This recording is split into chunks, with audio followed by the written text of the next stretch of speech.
আসসালামু আলাইকুম সবার জন্য। আজকের আরো একটি নিউজ আপডেট। আজ কি ঘটলো সারাদিনে, আমরা কি কি খবর পেলাম, একটি খবর নিয়ে একটু বিশ্লেষণধর্মী আলোচনা থাকবে। বাদ বাকি আপডেট গুলো আগে জানিয়ে নিই, পরে সেই খবরে যাচ্ছি।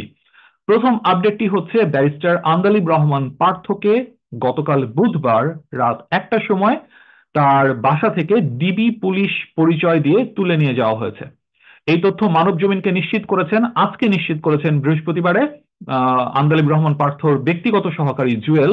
এবং তিনি জানেন না এই মুহূর্তে আন্দালিব রহমান পার্থ আসলে কোথায় আছেন, তাকে কোনো মামলায় গ্রেফতার করা হয়েছে নাকি শুধুমাত্র জিজ্ঞাসাবাদের জন্য তাকে তুলে নিয়ে যাওয়া হয়েছে, এ ব্যাপারে এখনো পর্যন্ত সুনিশ্চিত কিছু জানা যায়নি।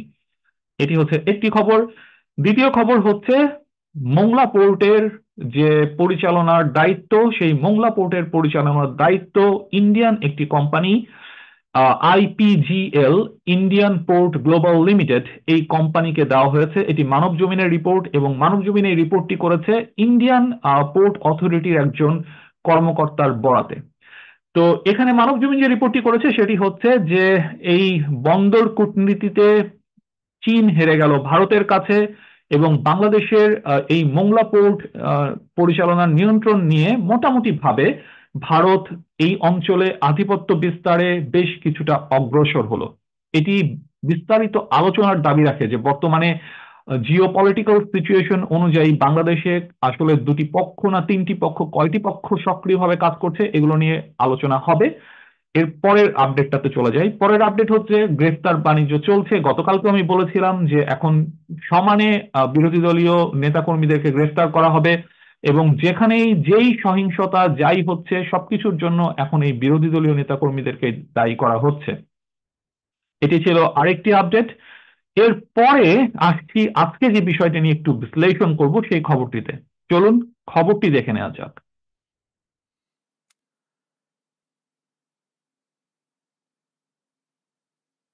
মানবজমিনের আজকের এই রিপোর্টটি নিয়ে কথা বলছিলাম যে 6 জনের মৃত্যু ও সন্ত্রাসী কর্মকাণ্ডের তথ্য প্রমাণ চেয়ে শিগগিরই গণবিজ্ঞপ্তি দেবে তদন্ত কমিশন।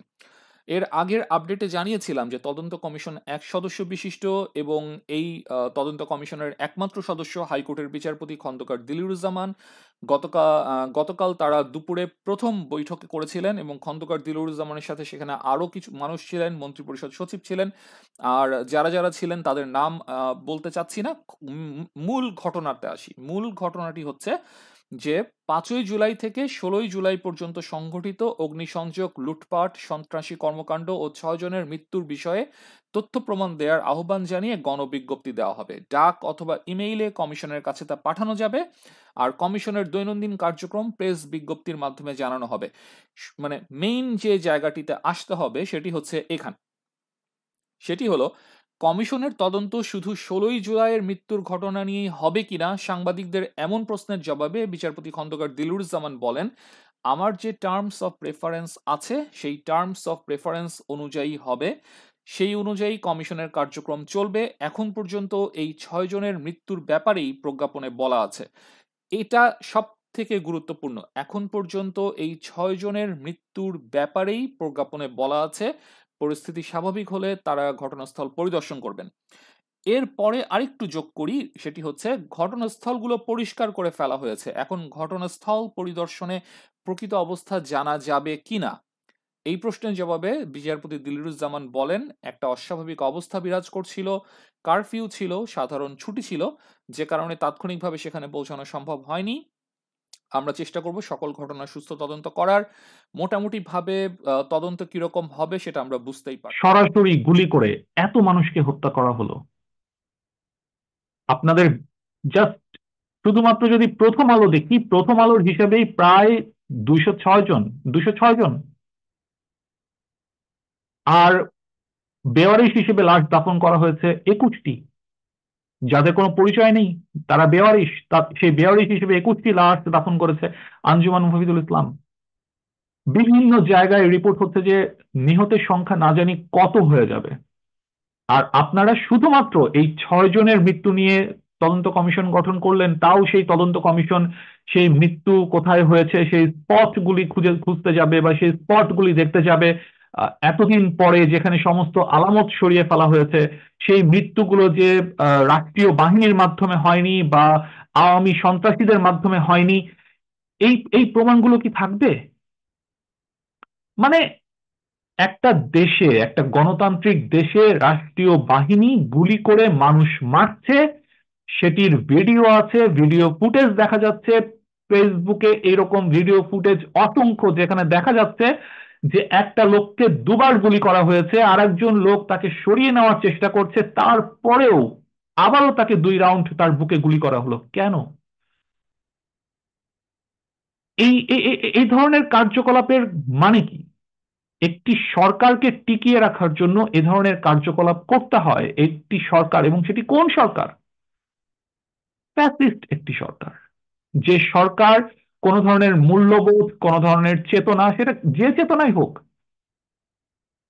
মুক্তিযুদ্ধের চেতনার সবচেয়ে বড় হত্যাকারীর নাম হচ্ছে আওয়ামী লীগ। মুক্তিযুদ্ধের চেতনার সবচেয়ে বড় ধ্বংসকারীর নাম হচ্ছে আওয়ামী লীগ, এছাড়া আর কিছুই না, কিচ্ছু না। আপনি কি দেখছেন? একটি তদন্ত কমিশন, এই তদন্ত কমিশনের রিপোর্টে কি হবে? আইনজীবী শাহদিন মালিকের সেদিনের রিপোর্টটি আমি দেখিয়েছিলাম। আইনজীবী শাহদিন মালিক যে কলামটি লিখেছেন, সেই কলামটি প্রথম আলো থেকে আমি আপডেটে বলেছিলাম যে তদন্ত কমিশন কোনো ব্যবস্থা নিতে পারে না, তদন্ত কমিশন শুধু সুপারিশ করতে পারে। আপনি এই 6 জনের মৃত্যুকে স্বীকার করছেন, তার মানে সরকারিভাবে এখানে একটি জিনিস খেয়াল করতে হবে, বিষয়টি হচ্ছে যে এখনো কিন্তু কোনো মন্ত্রী, কোনো আহ, উচ্চপদস্থ কর্মকর্তা বলেন, পুলিশের আইজি বলেন, উচ্চপদস্থ যে কোনো কর্মকর্তা বলেন, কোনো মন্ত্রী বলেন, কেউ কিন্তু কতজন মারা গিয়েছে সে ব্যাপারে কোনো ধরনের মন্তব্য করতে রাজি নন। তারা কোনো ধরনের মন্তব্য করছেন না, তারা বলছেন যে এখনো জানা যায়নি, এখনো জানা যায়নি, এখনো জানা যায়নি। এখন তদন্ত কমিশন 6 জনের জন্য রিপোর্ট করেছে, তার মানে তারা কি শুধু 6 জনের হত্যাকে স্বীকার করতে চান? বাকি বাকি কারোর হত্যাকে কি তারা স্বীকার করতে চান না? এতগুলো ভাই যে মারা গেল, এতগুলো জীবন যে চলে গেল, যার মধ্যে পথচারী আছে, যার মধ্যে হকার আছে, যার মধ্যে ওষুধ কিনতে বের হয়ে যাওয়া মানুষ আছে, যার মধ্যে বাবার কোলে, ছাদে বাবার কোলে থাকা 6 বছরের ছোট্ট রিয়া আছে, যেখানে শুধুমাত্র কি হচ্ছে সেটা দেখার জন্য বাবার সাথে জানালায় আসা, এবং চোখের মধ্যে দিয়ে বন্দুকের গুলি চলে গেল সেরকম আছে, ছোট্ট ছোট্ট বাচ্চারা আছে, একজন ছাত্রী আছে। আপনি কি এদের মৃত্যুকে অস্বীকার করতে চান? বাবার কোলে যে ছোট্ট রিয়া ছিল, 6 বছরের রিয়া ছাদে ছিল, সে কিভাবে মারা গেল? তাকে কে গুলি করলো? এই যে বাসার ছাদে যে গুলি করলো, তাকে কে গুলি করলো? এটা কি হেলিকপ্টার থেকে গুলি করা ছিল? ঘটনা তো নারায়ণগঞ্জে, নারায়ণগঞ্জে তো হেলিকপ্টার উঠতে দেখা গিয়েছে, তার প্রত্যক্ষদর্শী আছে। তাহলে আপনারা এগুলোকে অস্বীকার করবেন কিভাবে?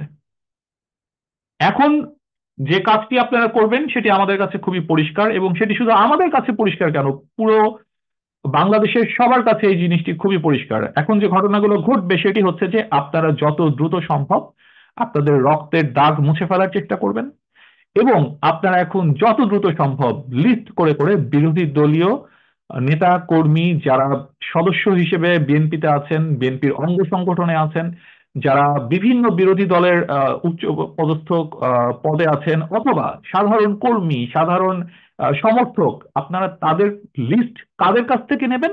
আপনারা তাদের লিস্টও নেবেন হচ্ছে আওয়ামী লীগের সদস্যদের কাছ থেকে, নেতাদের কাছ থেকে। তাদের কাছ থেকে লিস্ট নিবেন, লিস্ট নিয়ে আপনারা নাম ধরে ধরে ধরে ধরে এখন তাদেরকে গ্রেফতার করবেন, এবং সমস্ত অপরাধের দায় তাদের উপরে চাপাবেন। এই তো আপনাদের রাজনীতি। এই রাজনীতি হচ্ছে মুক্তিযোদ্ধার চেতনা, এই রাজনীতি হচ্ছে 71 সালের চেতনা, এই রাজনীতি 72-এর সংবিধানে লেখা ছিল, এই রাজনীতি 72-এর গণপরিষদ বিতর্কে লেখা ছিল, তাই না? আওতাবাজির আর শেষ নেই, বেহায়াপনার লিমিট নেই, স্বৈরাচারের সকল সকল ধরনের যে মানে ফ্যাসিজমের যে লিমিট, ফ্যাসিজমের যে লেভেল, সমস্ত কিছুকেই ক্রস করে ফেলেছেন, সমস্ত কিছুকেই ক্রস করে ফেলেছেন। জাহেদ ভাইয়ের একটি ভিডিও দেখছিলাম আজকেই। জাহেদ ভাই যে ভিডিওটি দিয়েছেন, ডক্টর জাহিদুর রহমান, ভিডিওতে উনি বলেছিলেন যে ওবায়দুল কাদের গৃহযুদ্ধের হুমকি দিচ্ছেন। আমি জাস্ট এটার সাথে একটু অ্যাড করতে চাই যে জাহেদ ভাই, উনি গৃহযুদ্ধের হুমকি দিচ্ছেন না, গৃহযুদ্ধ অলরেডি শুরু করে দিয়েছেন, গৃহযুদ্ধ অলরেডি শুরু করে দিয়েছেন। দেখা যাক শেষ পর্যন্ত এই যুদ্ধে কি হয়। মজলুমের দোয়া কখনো বিফলে যায় না।